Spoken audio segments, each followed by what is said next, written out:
2019. James is 34 years old. He got the promotion. He is putting 8% into his 401k because HR said that was the right number. He has not missed a payment in 6 years. He feels, for the first time in his adult life, like he is doing it correctly. 2026, James is 41. His 401k balance is $61,000. His take-home pay went up 4 times in 7 years. His net worth went up $14,000. Nothing went wrong, no crisis, no emergency, no mistake anyone could point to. That is not a coincidence. That is a design. James did everything HR told him to do. We will come back to exactly what that cost him. In dollars, not percentages. There is someone who works in the same building as James. Different department. Her name is Diane. She is 43. Her salary has never gone above $61,000. Her net worth last tax year was $218,000. Same employer, same salary range, same city, same number of working years. One difference. We will get there. But first you need to understand something that nobody puts in an orientation packet. Something that was decided long before James filled out his first HR form, long before his father filled one out, long before most of the rules that govern your paycheck were written. The 9-to-5 was not built to make you comfortable. It was built at a specific moment in history to produce just enough income to keep you inside it. There are 3 designs. They have names, they have dates, they have congressional votes. This is not a theory, this is legislation. The first one is called the clock design. In 1926, Henry Ford reduced his factory workers from 6 days to 5, 40 hours a week. He was praised for it. Workers celebrated it. The press called it generosity. There is a memo, an actual internal company memo from 1926. And what it says about why the 40-hour workweek was good for business has never appeared in an HR orientation deck. Ford's internal productivity research found something specific. Workers who had adequate rest and predictable free time spent more on leisure, on convenience, on things that made the exhaustion manageable. A worker with 2 days off bought things. A worker with 1 day off held on to money out of necessity. The 40-hour week was calibrated partly around that spending behavior. Not because Ford wanted to hurt workers, because Ford understood workers better than workers understood themselves. The 40-hour week was not a gift. It was a calibration. 12 years later, the government made it law. The Fair Labor Standards Act of 1938 locked in 40 hours as the standard. And for 88 years, that number has not moved. Not because it is the right number for wealth building, because it is the right number for a specific kind of participation. 8 hours of work, 8 hours of sleep, 8 hours to spend. The hours that remain after a 40-hour week are enough to recover from work. They are not enough to build anything that competes with work. That was not an oversight. What you just heard is not in any HR onboarding deck. If this is the kind of thing you want to know before the next financial decision, not after, that button is there. Hit it before the next section. The second structure is called the paycheck design. Before 1943, Americans paid their federal income taxes once a year. A lump sum. In April. Treasury Secretary Henry Morgenthau documented in 1942 that this created something the government found inconvenient. Workers who paid taxes in one lump sum saved money throughout the year to prepare. They built a savings habit without being taught one. The money sat. It accumulated. Some of it stayed. The current Tax Payment Act of 1943 ended that. Payroll withholding was introduced to fund World War II. The government needed money immediately, not in April. Now, so the law changed the sequence. Tax first, then pay the worker what remains. The war ended in 1945. The withholding stayed, and no one ever gave the savings habit back. On James's $61,000 salary, approximately $9,800 is withheld before he ever receives a paycheck. A 2019 study published in the Journal of Consumer Research found that receiving money as a lump sum produces a 34% higher allocation to savings compared to receiving it in small paycheck increments.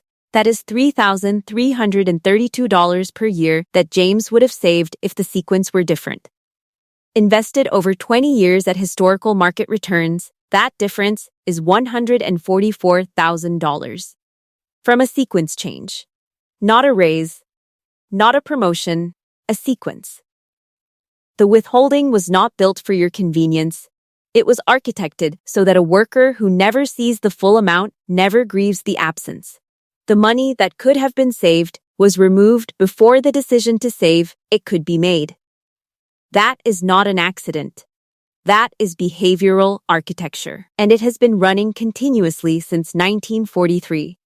2 designs down. The clock. The paycheck. The third one is the reason James is still sitting in that parking lot. The third structure took longer to build, and it is the one that will cost James the most. Age 41. It is 6:47 on a Tuesday evening. James is sitting in the parking lot of the building where he has worked for 11 years. He did not stay late for anything urgent. His wife texted at 5:30 asking when he would be home. He has read it 4 times. He types "on my way" and sits for another 9 minutes before starting the car. He is thinking about nothing specific, which is the feeling of having done everything correctly and still sensing the distance between where you are and where you were supposed to be by now. He does not know what the gap is yet. He is about to find out. The third design is called the retirement design. In 1978, Congress passed the Revenue Act. Section 401k of that act contained a provision that was not written as a retirement policy.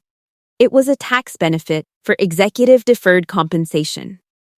A benefits consultant named Ted Benna discovered in 1981 that the language could be extended to create employer-sponsored savings plans for all workers. He built the first one. He called it a wonderful benefit. What happened next was not an accident. In 1980, 83% of private sector workers with a retirement plan had a defined benefit pension, a guaranteed monthly payment. For life. The employer promised the number, and the employer was responsible for reaching it. The Department of Labor and the GAO have both documented what happened next as the single largest transfer of financial risk in American labor history. By 2022, the percentage of private sector workers with a defined benefit pension was 4%. The 401k did not replace the pension. It replaced the word pension. The function, a guaranteed income floor in retirement, was removed. Workers received a tax-advantaged savings account and were told this was an upgrade. For employers, it eliminated a liability worth tens of thousands of dollars per worker per retirement year. That number never appeared on the announcement memo. Vanguard tracked retirement accounts across 5 million workers in 2023. The median 401k balance for Americans aged 55 to 64, the last decade before typical retirement, is $87,571. These are not people who ignored their contributions. These are the workers who showed up, who contributed every month, who stayed. $87,571 at a 4% safe withdrawal rate produces $291 per month. The average Social Security payment in 2024 is $1,907. Combined, $2,198 a month. The median American retirement age worker is looking at $2,198 a month against median current expenses of around $3,600 a month. The gap is $1,402. Every single month. For the rest of their life. James had never calculated any of this. Most workers never do. That is not a performance failure. That is an architecture outcome. James is not behind. James is exactly average. That is the most frightening sentence in this video. The Federal Reserve tracked net worth by retirement strategy in 2022. Full-time employees who never invested outside employer-sponsored plans had a median net worth of $58,000 at retirement age. Workers with at least one outside income stream had a median of $340,000. Same workforce. Same working years. Different architecture. James is on track for $58,000. His final salary at 65 will be approximately $73,000. His retirement account will be worth less than 1 year of his final income. He has contributed $312.50 from every single paycheck since March 2018. He has not missed one. He drives a 2021 Hyundai Tucson he leases at $389 a month because a dealership told him leasing was smarter for taxes. He opened a Mint account in January 2020 to track everything and logged into it 4 times before abandoning it. He still gets the weekly email. He has not opened one since October 2021. He did everything right. That is what makes this so hard to explain. Now here's the thing nobody says. The 9-to-5 does not trap you by taking your money. It traps you by timing everything so that your financial decisions are made in the exact sequence that produces the least wealth. The withholding comes before the paycheck. The employer match comes before the independent account. The raise comes before the financial review. The retirement confidence comes before the retirement math. Every sequence was set by someone else for reasons that made sense to someone else at a time when you had no vote.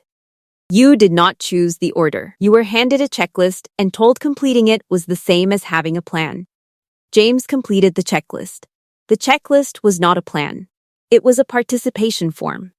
The Employee Benefit Research Institute surveyed American workers in 2024. 68% feel confident about retirement. In that same survey, 46% have less than $50,000 saved. Both numbers are true at the same time. The confidence is not connected to the balance. $50,000 at a 4% withdrawal rate produces $166 a month in retirement income. James's current monthly expenses are approximately $3,900. That retirement balance covers 4.3% of what he needs. The confidence covers 100% of the gap. The savings cover 4.3%. The system that made the contribution visible and kept the outcome invisible produced exactly this result. People feel like they did the work. They did. The work was underpowered by the framework it operated inside. Pew Research followed American workers across a decade and checked back in 2022. 61% believed their financial situation would be significantly better in 10 years. Among those who held that belief 10 years earlier and were now reviewing their actual position, the median improvement in net worth was $12,400. Over 10 years. On a $61,000 salary. Inflation over that same period ran at approximately 3.4% annually. In real dollars, the median optimistic worker lost ground every single year while believing they were gaining it. The system does not need to take anything from you. It only needs you to believe there is still time. This is where Diane becomes important. Diane did not discover a loophole. She discovered the thing the loophole was designed to replace. That distinction matters more than anything else in this video. In February 2014, Diane opened a Roth IRA at Fidelity with a $200 transfer. She labeled the account not the 401k money, not because she had a strategy, because she watched her mother retire from 30 years of government work with almost nothing. She was angry at a system that consumed people who did everything they were told. She has added to that account every single month since, including during a 4-month furlough in 2020 when she genuinely could not afford to. She keeps one index card taped inside her kitchen cabinet door. She wrote on it in blue Sharpie in 2017. The match is not the plan. She understood something most workers never get the chance to understand. A defined benefit pension worked because the employer accepted the risk and guaranteed the outcome. When employers transferred that risk to workers in 1981, the responsibility for the outcome transferred with it. The 401k match was the consolation prize. The pension was the guarantee. Diane did not find a loophole. She rebuilt the guarantee herself, one $200 transfer at a time. Bureau of Labor Statistics data from 2024 shows that median wage growth averaged 3.8% annually over the last decade. In that same period, employer contributions to guaranteed pension structures fell from 4.1% to 2.6% of compensation. Every year workers received a raise, they also absorbed a portion of the retirement risk their employers offloaded. The raise and the risk transfer happened simultaneously. Only one of those things was announced. James received 4 raises between 2019 and 2026. Total cumulative increase, $14,200 in additional annual income. Research from the National Bureau of Economic Research shows that for median income households, 91 cents of every additional dollar earned is spent within 12 months of receipt. At that rate, his savings from 4 raises across 7 years totaled $8,946. The raises felt real. The wealth accumulation was $8,946. The 91-cent rate is not a character flaw. By the time the raise lands, the spending infrastructure for it is already built. The new tax bracket threshold adjusts. The benefit cost increases. The credit offer arrives the same month. The raise disappears before a single conversation about it happens. Same apartment. It is late. Her daughter is asleep. Diane is looking at a number on her phone.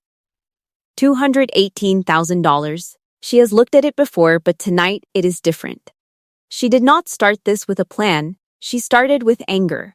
She felt like she got angry at the right thing. She still does. Diane did not earn more.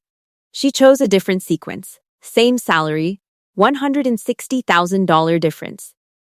The 3 designs, the clock, the paycheck, the retirement account, were not built in secret. They were built in public, with names and dates and congressional votes. And for 80 years, they have produced the same result. A worker who is busy enough and liquid enough and just optimistic enough to stay. But a structure can be worked around. Not the law. The sequence. Diane did not change the law. She changed which account saw the money first. She changed what she did before HR got to finish its sentence. The system was designed. So was her response to it. You cannot redesign the 40-hour week. You cannot recover the withholding sequence. But you can choose what the next paycheck touches before anything else does. The system was designed. So was your response. The next paycheck decides which one wins. Next week. The specific moment a raise becomes dangerous. Not before the raise, not years after.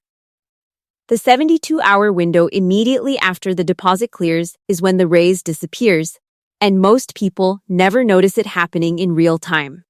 This affects every single person who has ever gotten a raise and wondered, 6 months later, where the money went. That is the episode. 72 hours. James and Diane had the same employer, the same salary range, and the same number of working years. If any part of this episode made you look at your own paycheck differently, you belong here. Every episode on this channel is built around the number nobody showed you.